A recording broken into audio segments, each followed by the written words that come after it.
Okay, so as you see, we have the basic scene where I modeled sunglasses and some plates, some table, something like that. So we have not to lose time to prepare the stuff, and we can focus mainly on the shading and the lighting. Then we'll prepare some modeling just to add some detail and to do something more precise.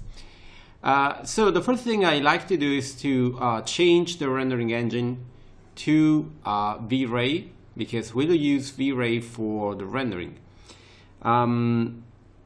Let's go to have V-Ray. Actually, we have no indirect illumination, but we'll set it later.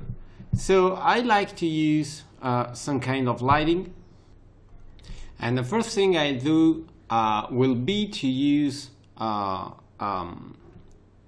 dome, to use an HDR map to illuminate the scene.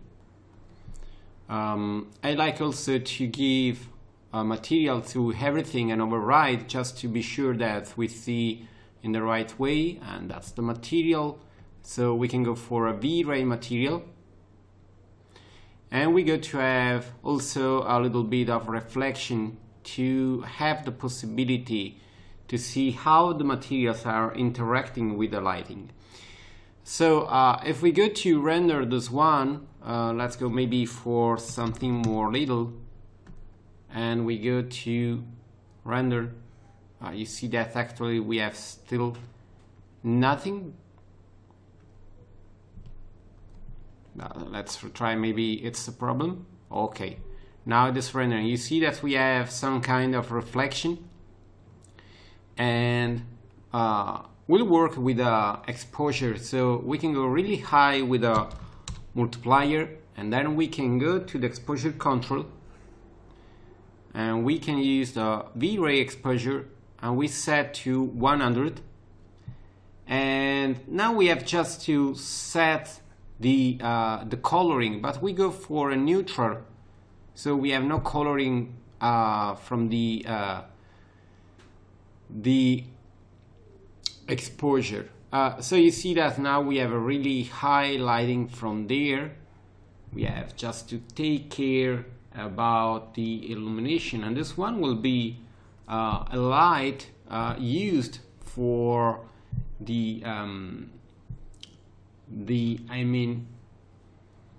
for the diffusion. So let's go for to have just a diffusion.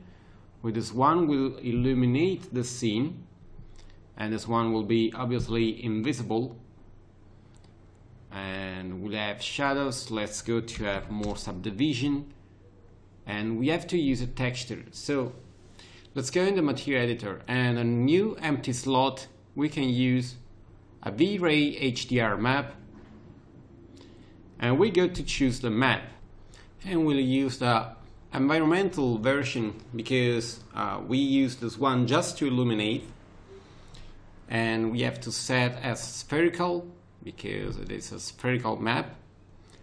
And then we have just to go back, and then there I like to make a little bit of color changes. So we can pick this one, and let's go for a color correction, keep all map.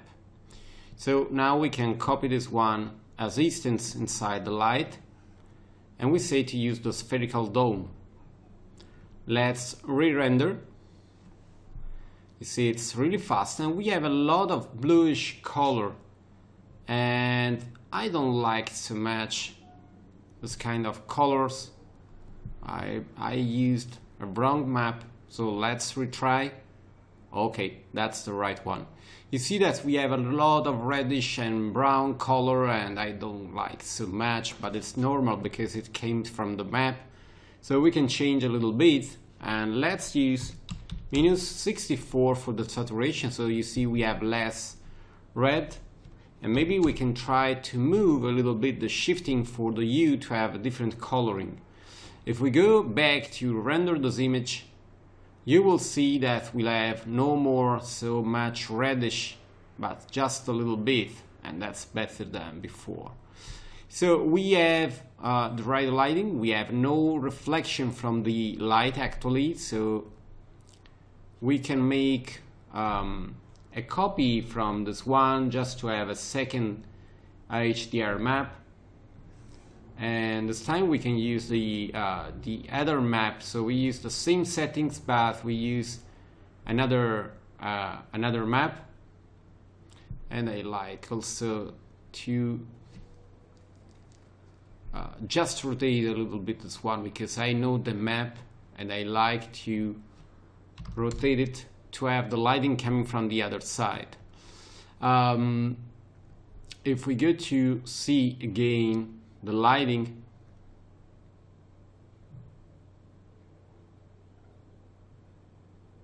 okay, you see that now the lighting is coming from the other side, and that's nice. So let's make a copy for this one as a copy, and there we use the other version. The other version is the one with all the detail, as you see.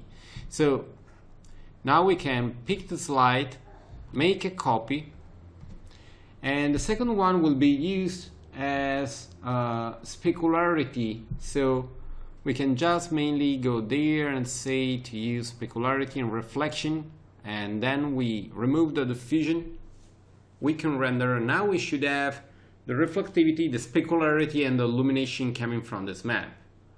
You see that from there we have a lot of lighting because there is something generating a lot of light. So later we can see if the lighting is too much or not. So let's move the camera to the perspective to create a camera. So we go to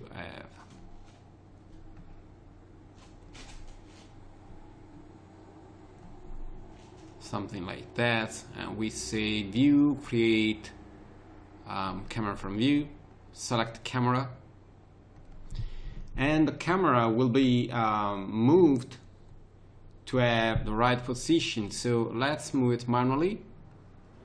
Let's do something like -75, and we go for -46, and for the Z we can go for 107, and I think that we can stay with this parameter for sorry, maybe we can have just a little bit different dolly, and then let's go to see sorry, the camera target, and we can move a little bit. Let's go for -16 and 63. So we see enough about the scene.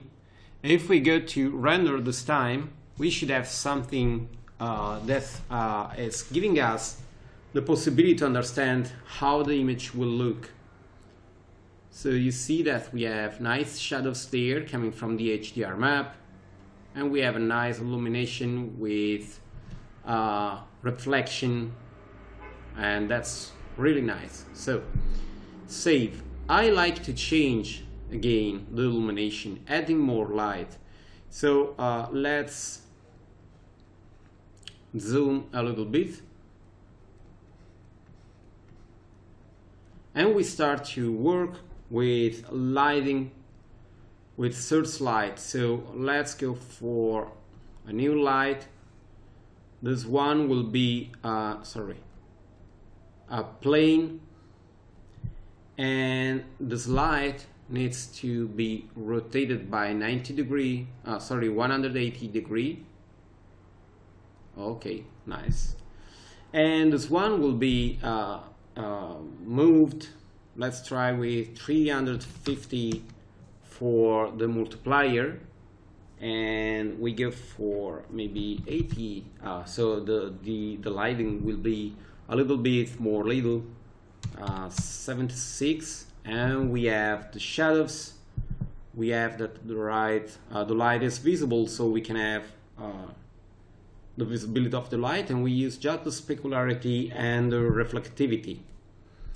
Now we have to change the position. So let's move it at 80, 238 and 160. So the light stays there, and now we can see how it is looking. Okay, you see that we have nice lighting coming from there too, and there we have a reflectivity there that is simulating something like a window. So I like to add more light, and maybe we can copy directly this one.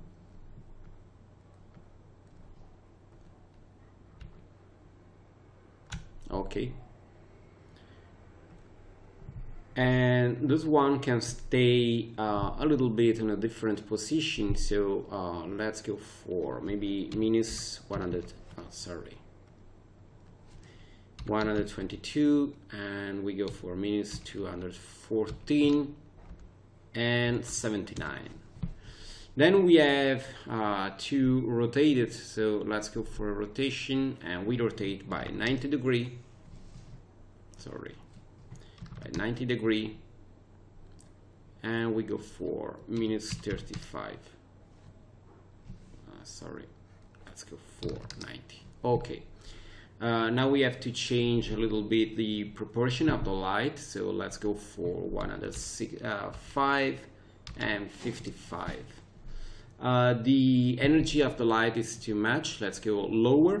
Let's go for 200. And I don't want the cast shadows, because it will cast shadows inside there and everything will be darker, but I like to have the diffusion, so lighting coming from the side. We can add maybe the last light, so let's go to copy this one, and the other one is to create some reflectivity and specularity on this side, so let's move it to 90, 0 and 30, or maybe I like to move it. Sorry, I was mainly doing some mistakes because I'm moving in a wrong way, so let's go for maybe 190 and 160. Sorry, minus 190, and then on the z-axis 160 to have its upper, and then we can rotate it, so now we can rotate maybe just a little bit less there, minus 30, or maybe we can try with 30. Okay, that's right. So in this way we have two contrary lighting, and this one will be different in proportion, so maybe we can go for 80 and 675. We have the cast shadows in this case, and we can go to have again just the specularity and the reflectivity. And talking about the multiplier, we go a little bit lower. Let's save, and we can see how it is looking. Okay, you see that we have a really nice illumination for the scene. Now we can start to preparing some basic material for the scene, but actually I think that that's enough. Maybe we can just change the shape for the slide, because you see now it is really square or rectangular. So to change the shape we have to select the light, and we can use a map to control the lighting. And in this case we have just to do something really simple.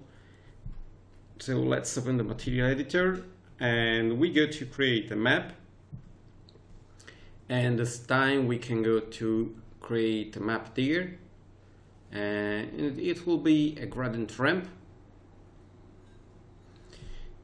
Let's see the map, and we go to use the box version, and then we go for white there, black there. So you see we are creating just lighting inside the first part of the light. In the middle you can also create something like a circular or an ellipse, so you have to decide how it is looking. Then we go for white also there, so we have full light in this area, and we can move it just to have a little bit more lighting. Let's go for 60 maybe. And then we have to use this one for the slide, so we have to go in the use texture and we copy this one. Actually, the slides are not directionally. If you like to have more directional, you have to use the directional parameter, but we don't care about it at the moment. As you can see, now it is better. We have a better reflection there. We have less lighting, less burning there, so it is really going in the right way. So we can save. Now it is time to start preparing the various material. Because the lighting base is ready, we have just made maybe to tweak some settings there. So let's go to have a more little render region subdivision. Let's go to have more RAM, half RAM of our Euro workstation, and then the low thread priority. Okay, we are ready to move to the next step.